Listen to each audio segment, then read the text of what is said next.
All right. So, welcome back to the Decibel Peak live stream. This is episode number 3 and also a continuation of the project that we started on episode 1. So, this is actually going to be the final episode. Last week or the week before's live stream, for some reason, the ending cut off, like it stopped streaming. So, I wasn't able to finish it properly. So, this is just going to basically be we're going to be closing this project off. I actually ended up finishing the track on my own time. The reason I did that is because I really wanted to just, get it done and, just show you guys basically what I'm going to do is I'm going to make you guys listen to it, the entire track, and I'm going to explain what I did. If you've watched the other episodes, you're gonna be able to connect the dots, and we're gonna see like what I made better, what if I re-recorded any tracks, or if I'm just like the production techniques that I use, the plugins, that kind of stuff. So we can go a little bit more in depth into that instead of focusing on the composition, which was basically the last 2 episodes was pure composition. It wasn't really much, mixing and mastering and production. It was really just creating essentially something from scratch that would fit a cue that I created specifically for us to practice with. So if you haven't watched the 2 previous episodes, I think it's going to be better to check that out either before this live stream, if you had the chance, or afterwards. And what I'm going to do after this live stream is I'm actually going to re-edit the cue that I made to fit exactly the music that I made. So I'm actually going to be uploading this on the channel. So the best way to get the second it gets released is to subscribe to the channel. So that's basically, it's in a playlist called Decibel Peak Studio. So that's where it's going to be. It's going to be basically the finalized version, and it's going to be like the other faux commercials and other faux trailers that I've made in the past, which are already in that playlist. So this is just going to be another addition to that playlist, and hopefully we're going to be adding more as the weeks, months, and hopefully years go by. So let's get right into this project. I'm just going to play it once. If you want to hear it again afterwards, I mean, you could always rewind it. But I'm also going to be uploading this track as well as all the other tracks that I've composed and produced on my new basically catalog page that I've created, that I'm hosting using a platform called Disco. So the URL for that is music.decibelpeak.com. So that's where you can go hear all of the music that I've created, and just to reference things, and to to see what what I've created, to get an idea of what it is that we do here at Decibel Peak. But I'll most likely be leaving a link to that in the description at some point. So don't worry if you didn't catch that. But it's music.decibelpeak.com. And you could also access that from the website, from the main URL, which is decibelpeak.com. So let's just start this track off. Everything is completed, okay? Like it's mastered, it's mixed, everything. So what you're hearing now is the final product, and we're gonna just break it down after the listening. So let's get right into that. Give me a second, my space bar is not working. There we go.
Oops. All right. So that was it. So I actually ended up changing the name of this track to Dream Machine. I had started calling it Speed Machine at the beginning, but I think Dream Machine was the title fit a bit better the general vibe of it, because if you guys remember from episode number 1, like what we were trying to capture, at least for the first section, was just kind of like this ethereal, very like, spacey, minimalist, tension kind of vibe. So that's where the dream part comes in, because the beginning, we're not going to look at the cue this episode. So if you want to actually see the cue, you can either go back to the other episodes or just wait for me to release the actual video. Other than that, I think I'm actually going to make the cues available on Decibel Peak's Patreon, and you're gonna have to be a subscriber to like a patron. You're gonna have to become a patron to have access to those downloads. But that's what I'm thinking of doing for these live streams. So if you want exclusive access to the cues that we're gonna be working with, like if you want to download them and use them for your own music and like to practice with, that's basically gonna be available only through Patreon. So that's something I'm gonna be setting up pretty soon, actually. So all the future episodes, you're gonna have access to the footage, if you just want to basically use it as target practice, as a canvas to practice on. But anyways, that being said, this is just gonna be basically like this first section. It was just to capture that initial vibe of, he's kind of like, it's not like a dream, like that's kind of what we're trying to portray, though. Like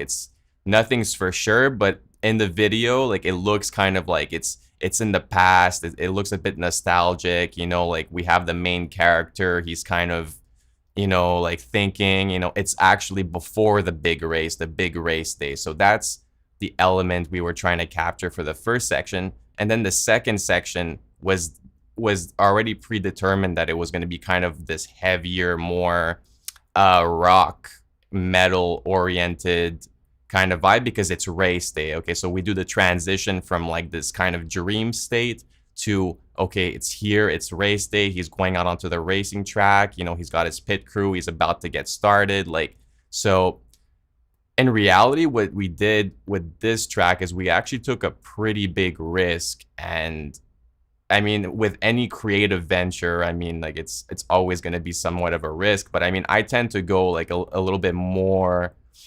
outside of the box with my tracks, and it's just the way I do things. Like I don't really care, like if it doesn't, if it doesn't have like if it doesn't suit every single purpose, if it's not like a generic track. Like I'm not trying to make generic music, I'm trying to make very specific music for very specific things, so that if anything, it demonstrates my ability to take a creative concept and actually to realize it. Because that's what we're doing basically with this series, with this live stream. It's just basically like target practice. So we have like a creative concept, we're trying to nail something, and that's exactly what we did with this. Is and I had my doubts, I'm going to be honest with you guys. At first I thought like, oh my god, like what did I create here, what did I set myself up with? Because it's like, it's always the case when you have like two contrasting sections, and these two sections, they're very, very contrasting. Like they are very contrasting, and I had my doubts into, if I would be capable of actually creating a path, from this, like I said, this very minimalist, tense kind of soundtrack kind of vibe to a rock metal, kind of thing. And it was, because this is basically a hybrid track, but this is like, it's different in the sense that we're actually transitioning. And if I don't remember if I mentioned this in the first episode, but this isn't, I'm not reinventing the wheel here. This is basically what has been done like in the jazz tradition, believe it or not. So, and jazz musicians, what they used to do back in the day to make things more interesting, and what's still happening nowadays, and it's happening even more nowadays, is to transition. Like let's say you have the A section, it could start off as like a swing, and then the B section, it goes into maybe like a Latin feel. So that's very like standard, like it's almost become like a cliche. But you see that kind of move where we're switching feels, styles, genres within the same composition or the same piece. It's nothing new. It's been done before. So that's basically what we did here. And the secret, okay, the secret to making anything work, because you see, like I said, I had my doubts, and I have my doubts with every single composition I make. Like, I'm always like, how am I going to make this work? Like, how am I going to make the transition? Because for me, and maybe it's the same for you, is that transitions are like the most difficult part for me. So like I have, like, and it's normal because coming up with ideas is one thing, but connecting those ideas together is the hard part. So I would imagine I'm not the only one with that. But that being said, you can focus a lot more of your energy on transitions if you're aware of this. So like one of the secrets is you have to really make it known. Like at the beginning it's not clear because we're starting basically from this section and then we go into this rock thing, but at the end we do like the kind of like we're mixing the two sections together. So I'm keeping the drum part going, the groove, and that's going on top of the first section. So you see, then it kind of like, then at the end of the track it makes sense, like, okay, so we came from here and now we're finishing over here, but it makes sense. The whole story or the whole journey makes sense because that's what we're doing. We're telling a story with music. We're basically creating somewhat of a movie, but with sounds, sound design elements, with musical elements, and we're creating this kind of musical film, so to speak. But that's one of the things, is like having this kind of like conclusive, like we're restating the thing that happened at the beginning, but we're connecting it with what happened in the middle. So that's we're keeping some elements. So if you just go from a drastic like A section and then you completely change everything in the B section, it's not going to sound like a smooth transition. You really got to focus on carving a path and changing things bit at a time. So you see here like these risers, and these impacts and stuff, they help make the transition, so we're just kind of transitioning from one scene to another, and that 2-bar break over here, it really helps with that transition. And like other than that, you're just kind of like introducing elements bit by bit, because by the time we get here, it's completely different. It's not even the same vibe. But one thing that we did talk about in episode number 2 is the consideration I took in regards to harmony. So I kind of analyzed it a little bit, and I said, okay, so this section, like the tonality, like it doesn't have like a tonal center because it doesn't really have a bass, right? So that's one of the things about that section that I was clear about, is I didn't want bass. I just wanted to be like in the clouds, right? So that being said, you're kind of just working with this upper structure, and I mean there are notes, you can hear pitches, and if you work it out on the keyboard, which is what I did, it ends up being the notes that are in A major. So I just say generally, and actually, which is weird but not so weird, is the what I did in arcade. So like an arcade, what you can do, like I'll actually show you guys, is you can set a key, right? So a lot of these are like set to, well, F sharp minor, right, which is the relative minor of A major, but some of these were set in F sharp major. Like it doesn't really matter as long as the root was F sharp, like for some of these impacts, because it's fine. So I guess we could almost say it's like F sharp minor. So it's the keys of it's the notes of A major, but it has more of a minor sound. So I guess we can say it's F sharp minor, but it doesn't really matter. Okay, so I took all of that into consideration. And for the next section, I said, okay, so this sequence over here with the synthesizer is pedaling on an A.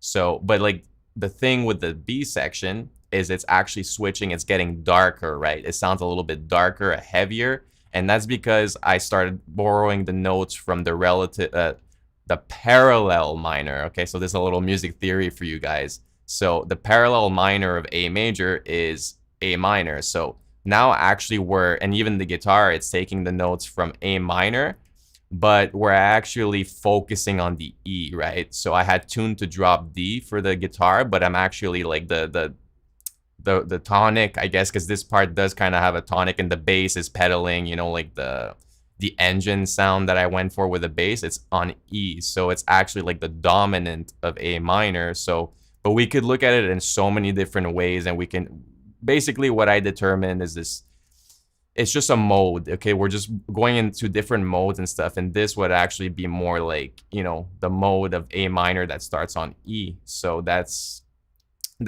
basically how you could theorize this section. But what's important, okay, is not the mode or any of that stuff. It's that we went from the, if we can call it like a tonal palette, we went from the tonal palette of A major to the tonal palette of A minor. So you see, like, it kind of keeps, like, there's a certain, I mean, I could have gone to a completely different key and it would have sounded maybe not as good, especially when we come back into this section, because I added, like, like with the lead guitar parts, I added more harmony and stuff.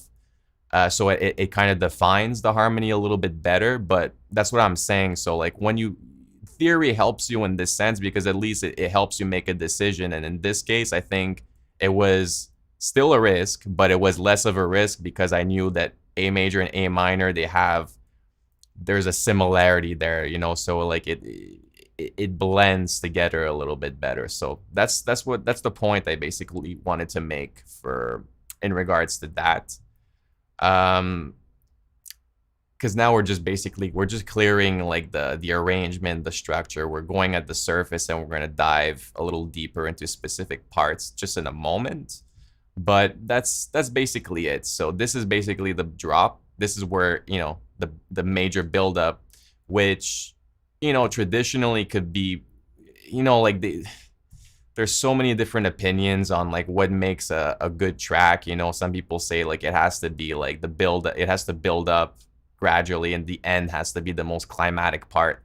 I don't think so. I don't think it's the same for every single track. Like this track, the climax was in the middle, and the end, it kind of like tapers off. So there are no set rules for this, guys. Like, it's just really like you got to go with what you're hearing, right? Because that's what we're trying to do, is we're trying to really just, it's target practice. We're trying to get what's in our heads, and we're trying to, as accurately as possible, take that creative concept and make it into something tangible. So don't even think about whether it's going to be, commercially viable or licensable or any of those adjectives that don't really mean squat. Like, just make something, like create, like, because it doesn't matter at the end of the day if you have the skills to be able to pull this off.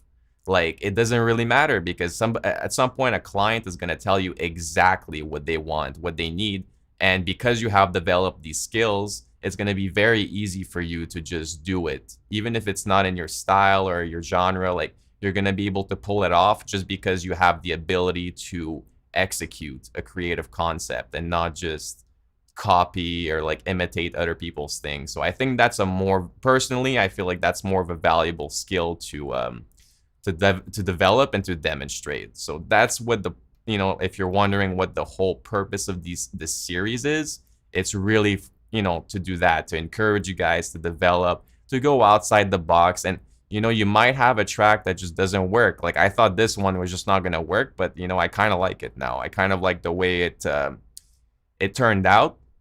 And now I guess I'm going to talk about what I did, to change that, because, after last episode, I was like, okay, shit, how am I going to do this? And okay, so I sat down yesterday, and I actually spent like probably another like 6 hours on this, finishing it up, re-recording some parts, mixing it, mastering it.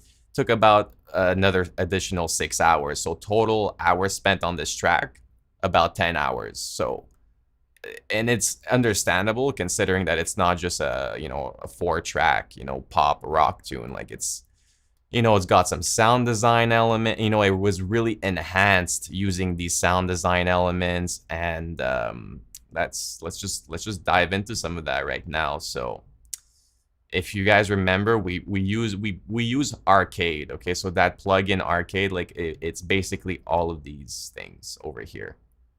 Okay, and yeah, I guess you could say, like, you could almost say I'm not gonna say I abused it, but what I like I said, what I use Arcade for is just to enhance the value and the production value of the track, so to make it sound more cinematic. In other words, the risers, the impacts. The first thing I had my doubts about. So like, listen to just this part. If we're gonna just solo it out, might as well just solo it from here. So that, which is essentially a loop, right? And if you guys have seen some of my other videos, you know how I feel about loops. In this case, it doesn't matter so much. Like, it's not like, it still worried me a little bit, because you have to be conscious about this stuff, is that somebody else could use this exact thing, and yeah, maybe it'll be pitched differently and different key and whatever, but fundamentally it'll be the same thing. Okay, so, and it's a pretty, you know, signature element. It starts off the track and it's like there, it's pretty present. So yeah, it's something maybe you could be concerned about. So maybe, I guess you could consider it a little bit of a risk. But what I did is I like, obviously, like, I developed it, I enveloped it in other parts, and I created basically this compound part that has, like, you know, all these different layers. So it's not so bad. It's mixed in there, and I did things to kind of like shape it. And one of the things for this section, right, because the main ingredients of this section is that part, if you remember. Then there's like this little hi-hat part over here, right, which I changed. I did some things to it, and I'll explain what I did. Once again, like, you know, because this is another loop, okay? But one thing that's important about these loops is that they're not really like, it's not like a melody, it's not like a very distinct signature thing. This is almost something you could pull off from a synthesizer. Like the first thing over here, you could, you know, if you had like a digital sampler or a synthesizer, like you could create this sound. So it's not the end of the world. It's not really something like, in my opinion, like this is acceptable. Okay, this is the kind of stuff that I usually work with when I talk about loops. That and percussive stuff. So that's like a percussive thing right there, and I did things to like change it up a little bit, so it's not so bad. But once again, I could easily like just do this with like a hi-hat, but it would end up being the same thing. And the thing is, I don't even think I have the sounds to create this part. So that's why I use this, because I don't have the sound. So like, might as well just use that. So that's kind of like my reasoning. But yes, I am conscious, and I'm thinking like, you know, is this a little bit too, you know, I'm using maybe a little bit too much loops and stuff. And it's like, this is a good balance, you know, just being aware of it, you know, then you have to kind of like calm that down and turn it down and be like, it's all right. It's not, but you got to do things to it. You can't just leave it the way it is. And it sounds a hell of a lot different than it did at the beginning. So that's what I wanted to talk about in regards to that. And I guess we can go into the hi-hat part, the MIDI track. I don't know if you guys are familiar with the instrument Arcade that I only talked about like 3 times already this episode. But what's cool about it is not only do you have like the samples and the loops and stuff, but you can also alter them using the black keys on the keyboard. And so let's just maybe solo this part, because it sounds different. Like this changes something just for this bar over here and this. So I'm gonna actually just play that part, just to give you guys, like, if you want to hear what it sounded like before, just go check out episode number 1. So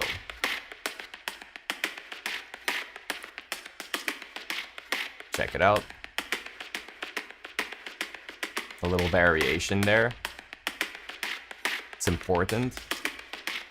And here it is. Right before the big break. So that was important. So that's like the little changes I did there. And right, like you also guys know that I added the violin part, which I was kind of picking up in this thing. I was hearing kind of like, it was just very subtle, but it was almost implying that there was a violin part. So I said like, screw it. So I'm just gonna like layer my own violin part on top using the same harmonic framework, and you know, I'm gonna have a little bit more control, and that's basically what I said. So these 2 layers, they're essentially like one. Okay, they're combined together, they're like one layer. And I know they look like they're far apart, but they're They're very close together. And this, if you remember, is just like little sound effects. It's just this thing. Stutters. And so like a little percussive element, stutter, whatever you want to call it, to fill with the crashes and stuff. But one thing, so now we're going to talk about one thing I did for this section, which is actually something I've been experimenting with in previous projects, but that I kind of refined really in this one, and I took it to a new level, right? And that is, if you see it over here, is how I use the tremolo thing effect, whatever you want to call it, the tremolo plugin that comes with Logic. And if you know, like, if you go back to the original, I mean, like, yes, granted, it's mixed and mastered and all that stuff, but like it kind of sounds like wavy. Like, it doesn't sound like everything is like in your face. It kind of, things like fade in and out, and it's like very wavy, very spacey, ethereal. So I really wanted to, I was hearing something, right? And I went for it, and I said, okay, so what I'm doing is I'm basically layering these tremolos. See, like, now this one is set at a rate of 2 bars. So like it's basically very slow. Like, it's just like waves. Every 2 bars it has like a dip, and you see like it's, and what's cool about this one is you can also play with the symmetry. So this one's like 50, so it's like going to be about like a ratio of like 50% full on, 50% like attenuated, because it's the tremolo is basically playing with the volume. This one I actually did 2. This first one, you see, it's every beat. Okay, symmetry is 50%. You got the depth 40%, but the second one is just like, because the percussive part, the Foley hi-hats, it's kind of like it's going left and right if you're listening to this with headphones or monitors, and it basically like that's because of this. So that's not doing volume, that's doing panning. It's kind of like another effect I use. It's called what's it called? My God, what is it called? It's right over here. It's from Cable Guys, Pancake. It does kind of the same thing as that plugin, and I realized, well, you could just do it with Logic's default tremolo plugin. So that's pretty cool. So that's that effect. And the other part I did it on is also the strings, and the strings are every 4 bars. So you see how I kind of like layered them at different intervals, like the tremolo, and they're all kind of like interplaying with each other. So that's why, so like what I would recommend if you're going to do this is don't do them all like at 1 bar or 2 bars, like stagger them. So like they come in and out at different points, and it really sounds like it. That's why I really think this first section was a success, is because like of that consideration that I took to make it sound, give it that sound. So if you want to just listen to the first section.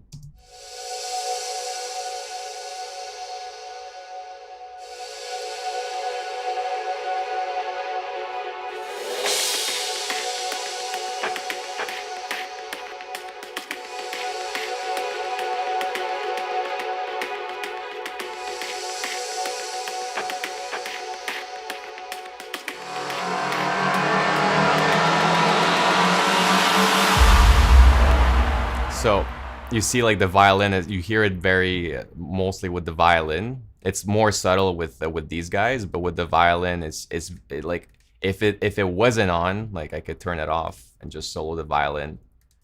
You're gonna hear it just doesn't sound nearly as good. Okay, without it.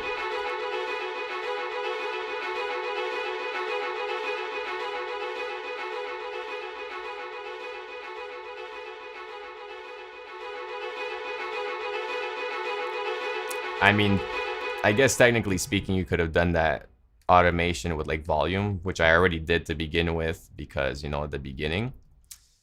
But, it's nice. Like the tremolo, it just, it's simpler to use, and it's just, it's a no-brainer. It's like I'm starting to enjoy working with the tremolo and using it in that way, like not as a substitute for automation, but there are times where it's just better to use the tremolo. So this is it. And so like, if the violins were like full on 100%, I think it would just sound like annoying. So I like the fact that it fades in and out, and it sounds wavy. It just sounds wavy. So that's basically the first section. So that's what I did. I re-recorded the violin part because I wasn't I don't know how different it was actually than what I originally came up with, but I mean, because I can't remember. Although, quick tip, I have all my alternatives. So this is like when we first started. So I still have like what this project was like at the beginning. I'm not gonna load it up now, but I mean, it's basically like it's all there still. So like I recommend working this way because then you can go back and you can reference things, or if you feel like you went the wrong direction, you can always take a step back. So that's how I use project alternatives. But usually when I finish the track, like right now, I would just end up deleting all of them, just keeping this, and this would be my alt mixes that I would start doing. So just a little tip in regards to workflow. But so that's basically it. I didn't really change much. It was really mostly production that was missing for this first section, and then there's like obviously the risers that all go in, that flow in one into the other, and that really provide that transition into the next section. So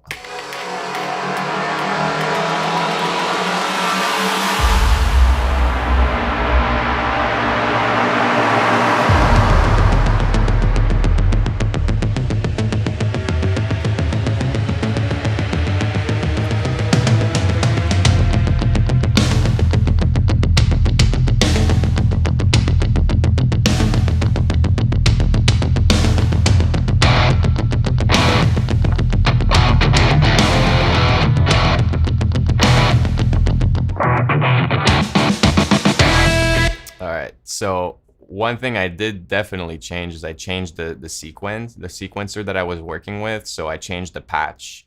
I was I was really hesitating. Like honestly, this part for me was like really important because it's like the first thing you hear in the new section. But I knew that I wanted that, and I just had to find the one that fit best. And these are times I wish like I could kind of just go into like, because it takes time, right? If you want to like create sounds and your own patches and stuff, and you really hear like synthesis is a whole other ball game, and sound design. So, that could have taken another 4 hours if I really wanted to design like the exact thing I was hearing. But this was close enough, and like this is literally the only time you hear it, so it's good enough. And I think it was better than the original one we started off with. Another thing I also did over here is I re-recorded all of these guitar parts. Okay, so like what I did like live with you guys like was just like like jotting down some notes on a piece of paper. Like I wasn't like like warmed up or anything. It was just like get the idea out there, compose it on the spot type of thing. But now I went back and I re-recorded the bass part, so it is like really I mean, obviously the time could always be better. I mean, depending on how good your hearing is, but like I think it's like maybe like 95% of the way there, so I give myself like an A, but like it could have been A plus if I just, would do it like, but that's the thing with this kind of music. Like you're not like a recording art. You're not in the recording studio. You're not making like an album. You're making, you're just making to one extent, you're making art, and to another extent, you're just creating music that fills a purpose. So it's not really, the emphasis isn't so much there, as long as it doesn't bother anybody, as long as it could sit in the background of like a movie or a commercial, and it's not too much. It just sits nicely there. That's what matters. But the time is good. And what I was really going for with this bass, if you guys remember, it's like an engine, right? So the theme, a motif that is repeated throughout this entire composition, is this kind of like pulsing kind of engine, right? This machine sound, and that's where the machine comes from. The beginning, it's kind of like a dream, so you have like the pulsing, like of the almost the train thing, the train of thought, So that's what we're going for. And then there's like the mechanical hi-hats, the strings, like the organic but still mechanical sounding element, So it's like pulsing, it's driving. So we're using these different subdivisions to to emulate the sound of like a steam engine, of an engine. But like you see over here, it's kind of a steam engine. It's in the clouds. It's murky. It's smoky. You know, it's blurry. But then when we get here, like with the rock, it's like it's concrete. You know, this is like the engine of a Formula One racing car, which is what the cue is about. If this is your first time watching, but this like basically is what it's about. Like it is to make it sound like an engine. So like we really get that sound like an engine that just, you know, starting, it's purring. So, you know,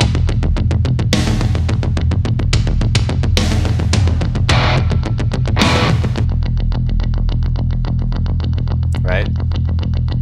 Sounds mean, but it sounds like an engine, right? Okay, so that's basically that. And I obviously refined the tones, and as you can see, I'm using my technique that I normally use. Is like I record the you know, the sound, like I print the sound of the amp using my universal audio setup. Just gonna pull that up for you guys if I could. Yeah, okay, so there we go. So now this is like my setup for live streaming, but like, you know, so like this would be like with the amp, you know, the guitar, the amp and everything, and the second channel would be my DI box with just a pure clean channel, no alterations. So with bass, I usually mix it in there. So I combine them to make it like a fuller bass sound. So this is like the DI I use for the high end. I focus it more towards the high end. And this is to get like really the bottom end and like the richness, you know, the meat of the bass. This is just kind of like to make it cut through the mix a bit better.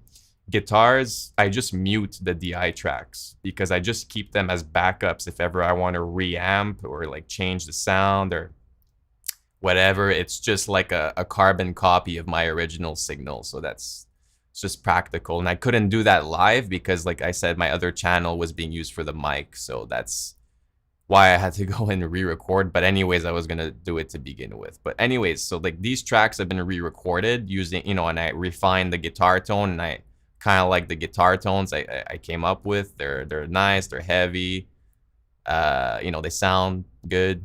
I don't know how to explain it better than that, but you know, and I save them as presets. So if ever I want to like re-record this track or like revamp it or something, I can always go back and do that.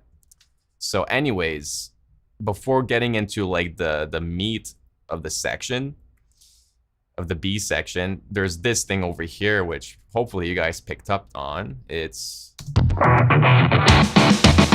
okay. So two things happening there. One is I did like a little stutter effect with the guitar. So it's not too complicated to make. I mean, I think there are plugins, and I probably should get one at some point. But anyways, and it starts over here. This was just something I wanted to get rid of. But like it starts over here. So eighth notes. Like da da da da da da da da da da da da, and that's basically where that comes from. And you're just gonna basically cut it with your blade tool, and you're just gonna basically cut it up into different. So this is cut up into eighth notes. But as you can see, this is the entire bar. Starts over here. This is measure 30, and okay, so these are eighth notes, and these are the 16th notes. And that's what you're doing. You're just basically cutting that up and you're muting, you know, in between. So you're getting that stutter effect. So that's like a way of doing it like that. But you can also do it with a plugin, which I will look into, you know, and I'll let you guys know if I find something interesting. But that's gets the job done. Another thing is the automation over here. High cut frequency. So that's just like the little filter sweep, you know, we have going into it. Sounds kind of badass, right? So this is just production stuff, and it's good. It's good to get into that. So that's basically that. And then this next section is basically like you could call it a string quartet. It's basically 4 different guitar parts, including the bass. So if we just solo the bass and guitar thing.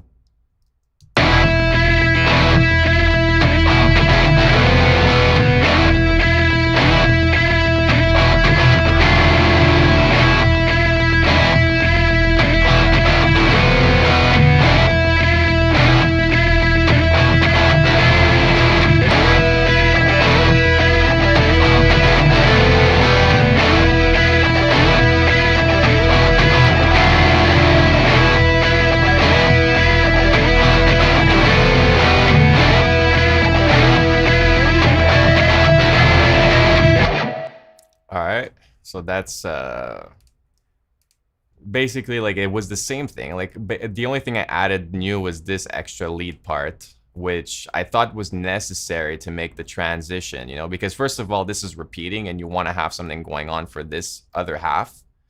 And it just builds it up to that extra level, and it provides a nice transition, especially at the end with like the da da da da da da da, and then it kind of like reverbs and delays into the next section, and you know, it creates a nice transition. If it wouldn't have been there, like, I mean, I guess I could take it off. This is what it sounds like without it. This is what it sounds like with it.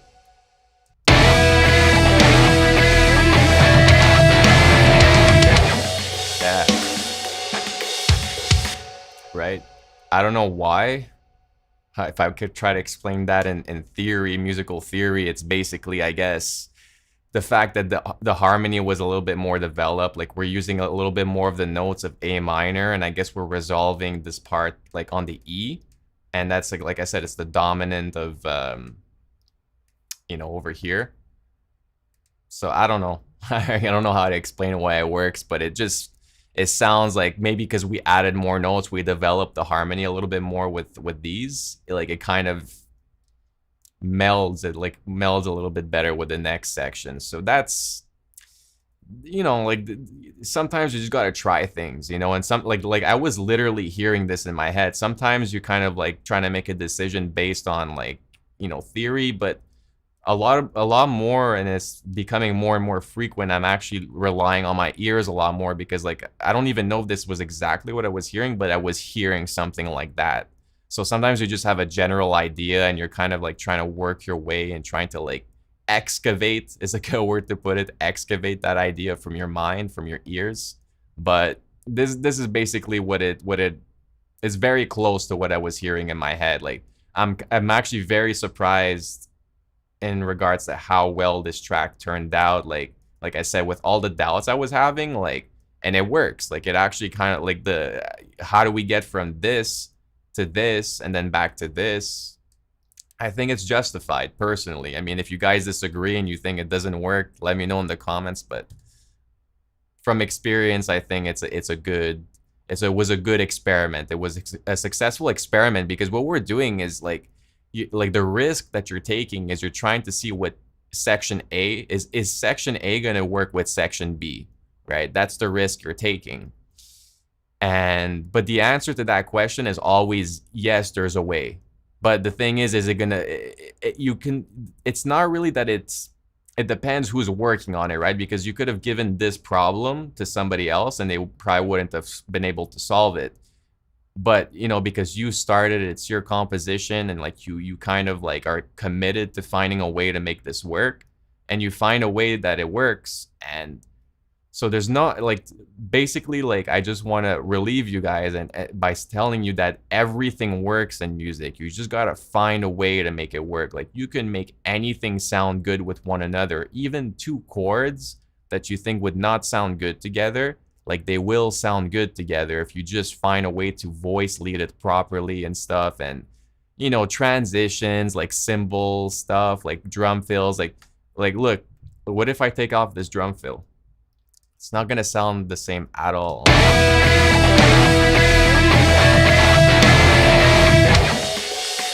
Okay, that was without the drum fill. Let's put the drum fill back in there. Big difference. So you see, drum fills is part of like the transition thing, and having parts like that poke out sometimes, like it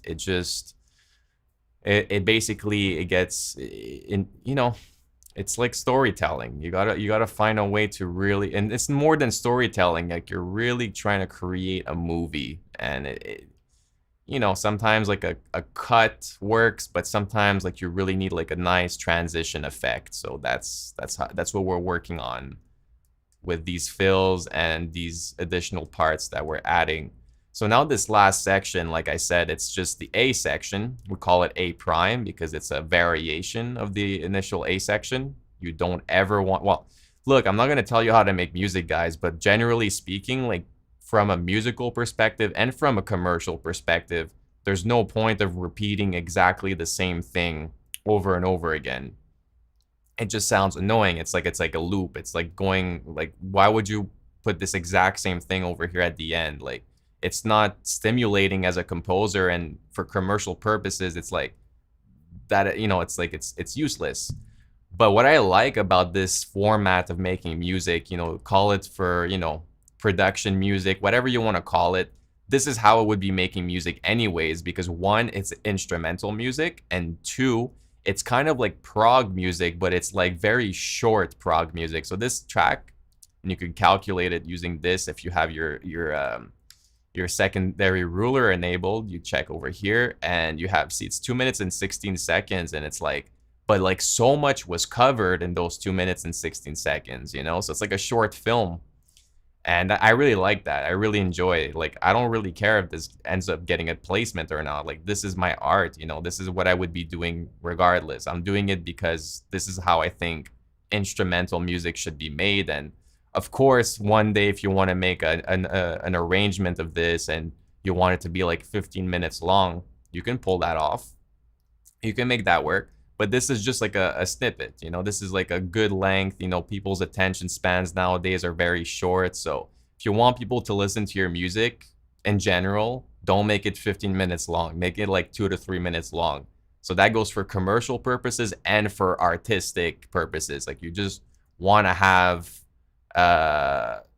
people like tuning in. Like, if the second they see 15 minutes, they're going to be like, I'm not going to listen to that. So that's a good tip, And teasers work well too. If you make like a 30 second to 1 minute teaser of your track and put it like on Instagram or something, that's also a good way to create some hype, for your music, instead of always releasing the full thing. Like, really, like, you gotta take into consideration that people's attention spans is withering by the day. So, maybe you're not one of those people and you'd listen to a full album, but anyways, getting back on track, that's basically it. Like, that's what I wanted to cover. And I think this live stream is going to be a little bit shorter this week. We're probably going to aim for an hour, so say like 10 more minutes, whatever duration it takes for me to wrap this up. But like I said, so like my next step is I've already like uploaded this track and stuff. So like, what I'm going to do is I'm going to edit with the footage that I've already done. I'm just going to adjust basically the cue to make it fit perfectly with the music. And I'm really excited to show you what that's going to look like. So make sure to subscribe to the channel to get a notification the second I upload that video. Should probably be sometime this weekend. But if you want to listen to the full track on your own time, it's uploaded already at music.decibelpeak.com. So got that out of the way. And like I said, like, I'm going to be setting up the Patreon more and more. I'm actually like, this is the first time I've said this. I haven't sent this in a newsletter or anything. So I'm letting you guys know, if you're watching right now, I'm working on a mini course. Okay. And this mini course is going to be designed to save you lots and lots of money and potentially even time, because I'm going to be showing you how to mix and master your own music. And that's like the #1 skill as a music producer that you need to have, because if you're going to be paying somebody to mix and master your music every single time, you are going to make like negative profits at the end of the year. Like, you're just never going to get ahead. And also, like, take the time that you're going to have to wait for that to happen. Like, for me, it takes like maybe 2 hours to mix and master an entire track like this. So it might take the engineer like a week, before he delivers your music. So it's like, just learn how to do it yourself. It's better. And like, the money you're going to save is going to be ridiculous. But the thing is, I'm only going to make this mini course available on Patreon. So I'm setting that up, as we speak. Like, I've already got 2 tiers. So one tier is if you just want to support Decibel Peak, like, you like the live streams, you like the hundreds of articles I've written, the videos I make, like, you just want to say thank you. And, we have like the first tier, which is $1 per month. Like, that's just general support.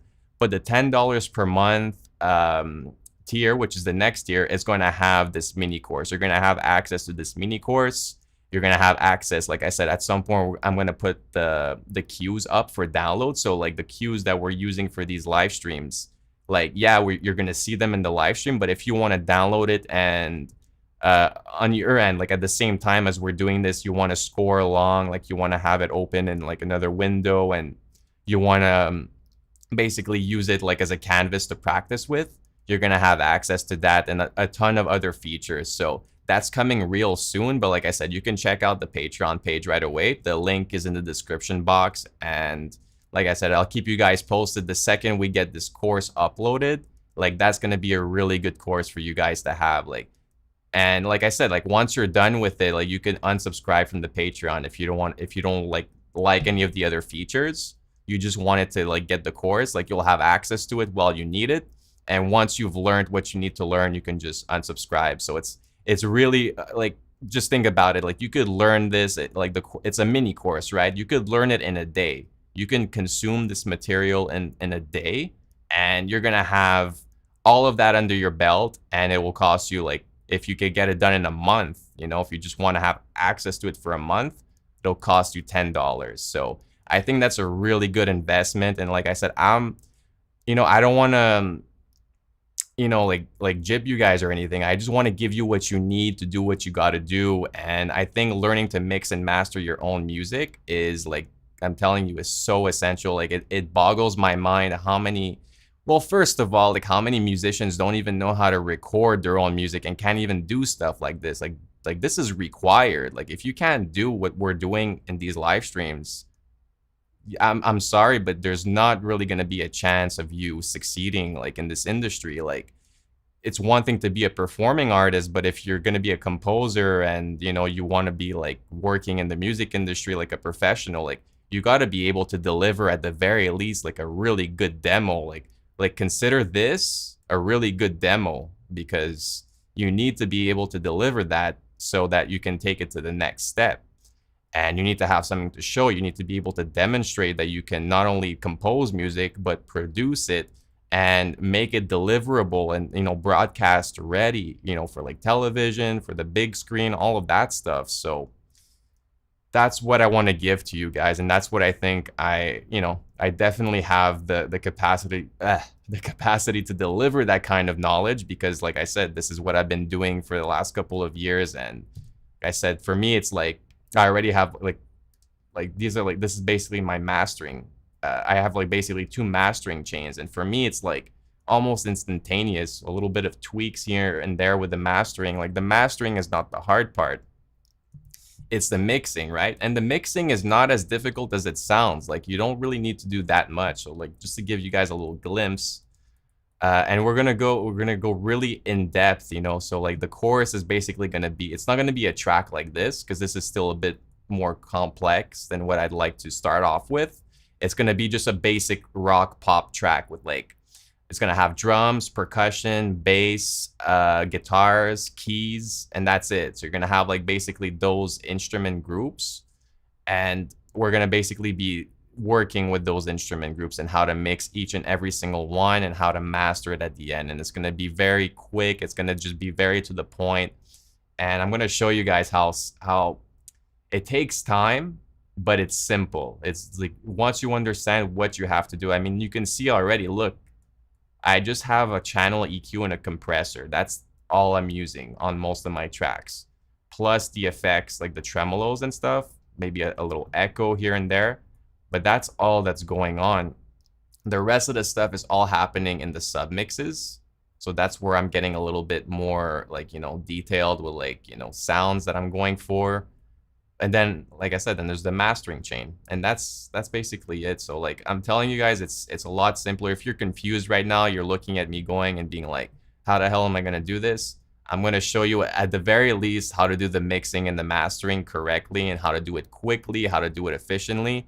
But as far as like composition and production and concerned, that's going to take a little bit longer to develop, and that's what these live streams are going to be all about. So like I said, not only are you guys going to see me grow and struggle and, you know, work on projects that, you know, are out of my comfort zone live on the spot, but hopefully it'll give you a chance as well to like do the exact same thing, grow and develop your skills and to learn, pick up tricks. Like you see, today we really talked about the tremolo and how we can use that, like not in a conventional way, use it in a new way to like actually simplify our music production process and actually use it to get some pretty interesting results. Like I said, with the staggering and the layering of different subdivisions, it's like these are all skills and techniques you're going to pick up along the way. So definitely keep watching these live streams if you enjoy them. I'm going to keep making them.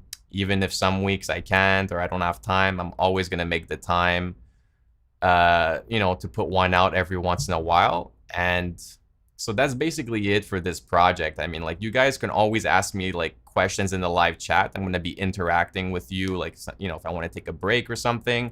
But also in the comments, like if you're watching this after it was streamed live, like you can ask me your questions there. If you have like requests for future videos, all of that stuff, or you want me to cover a specific topic, like just leave them down there. Like I love recommendations and requests. Like that's how we're gonna make this thing, fit your, your needs, more than mine. Right now, I'm just opening the door essentially. So this is what I do anyways every single day.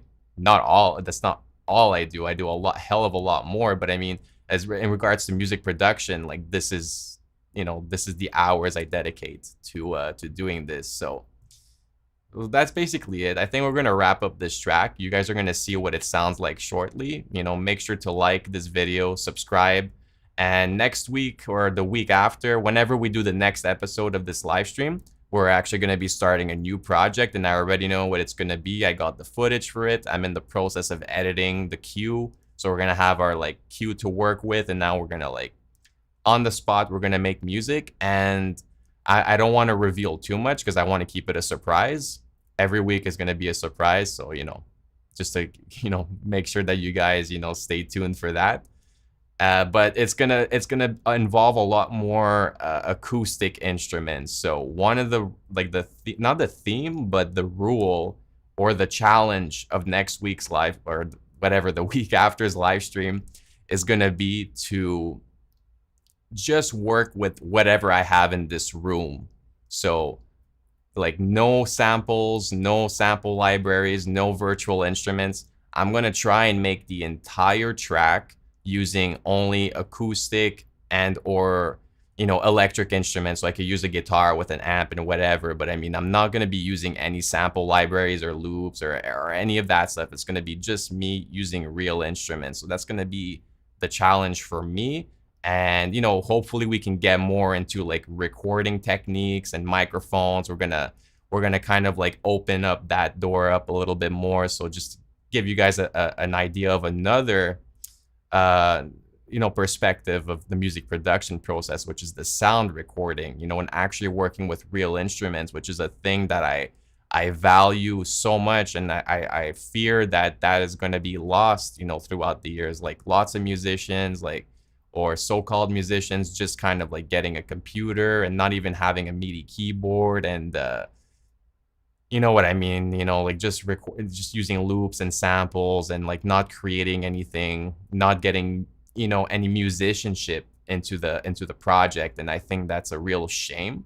But at Decibel Peak, that's what we focus on. We really want to preserve musicianship, as well as, innovate and create new technique, use the technology to take us to new heights rather than use the technology to handicap ourselves, which, like I said, it's happening, not to everybody, but let's just say that it's very important to, to be a musician nowadays. Like it's becoming more and more valuable because less and less people are capable of playing an instrument and actually recording it and providing those assets, those original, new, creative assets that don't exist anywhere else. Like these guitar tracks, these don't exist anywhere else. Like there are people that use like these guitar samples, or like even East West Composer Cloud has like these guitar things, and honestly, and to my ears, they sound like absolute garbage. Like guitar is one of the instruments I don't think you can sample. I don't even think it's possible. But